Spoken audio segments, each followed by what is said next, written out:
Voici sur cette animation le mouvement hélicoïdal d'un point dont le pas est égal à 0,2, pas est égal à la distance parcourue sur l'axe des Z en un tour.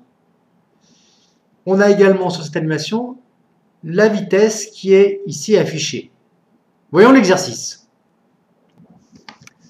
Sachant que petit r, coordonnée cylindrique du point M, est égal à grand R, et que θ égale oméga t, quelle est maintenant l'expression du vecteur vitesse en coordonnées cylindriques?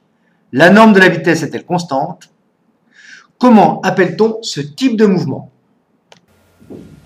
Quelle est la nature et les caractéristiques de la trajectoire de ce point M? Eh bien, nous voyons ici que le mouvement du point M est la composition de deux mouvements. Un mouvement circulaire, uniforme, et un mouvement rectiligne uniforme sur l'axe des Z.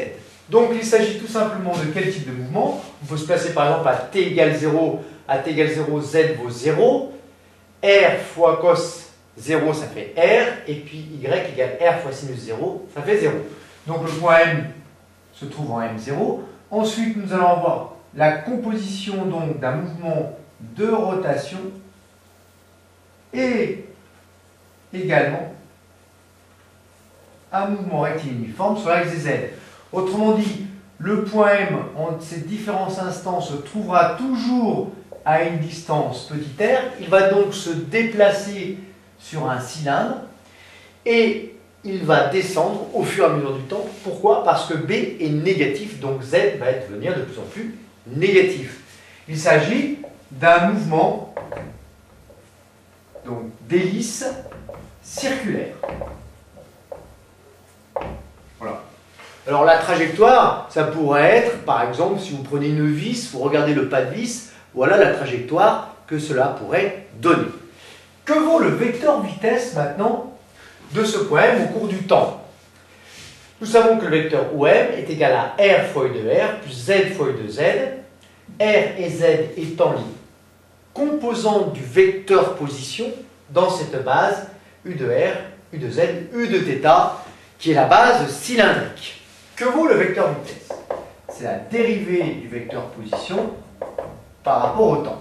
C'est-à-dire la dérivée par rapport au temps de R fois U de R plus Z fois U de Z. Petit r est égal à quoi? Nous l'avons démontré précédemment, c'est égal à grand R, ici, qui serait le rayon de la trajectoire si le mouvement était dans un plan circulaire, dans un plan horizontal, pardon. Donc, petit r, c'est grand R, c'est une constante, on peut la sortir de la dérivée. Ce qui nous fait, pour le vecteur vitesse, R fois dérivée de U de R par rapport au temps, plus eh bien, la dérivée de Z par rapport au temps, qui est Z point U de Z.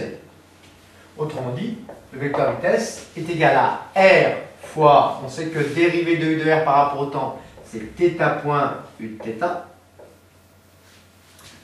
plus eh bien, Z point étant égal à moins B fois T avec B constante, et ben, Z point, ça fait moins B fois U de Z.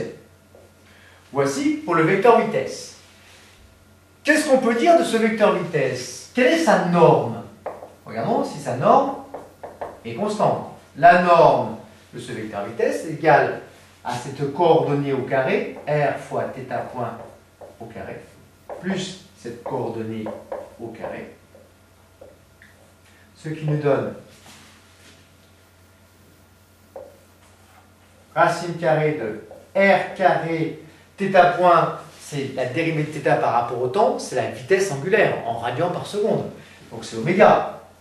R carré oméga 2 plus B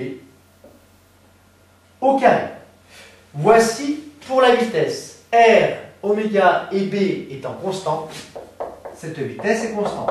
On peut donc dire qu'il s'agit d'un mouvement d'hélice circulaire uniforme. Derrière le mot uniforme se cache la vitesse est constante. Qu'est-ce qu'il nous reste? Il ne reste plus qu'à calculer le vecteur accélération dans un autre exercice.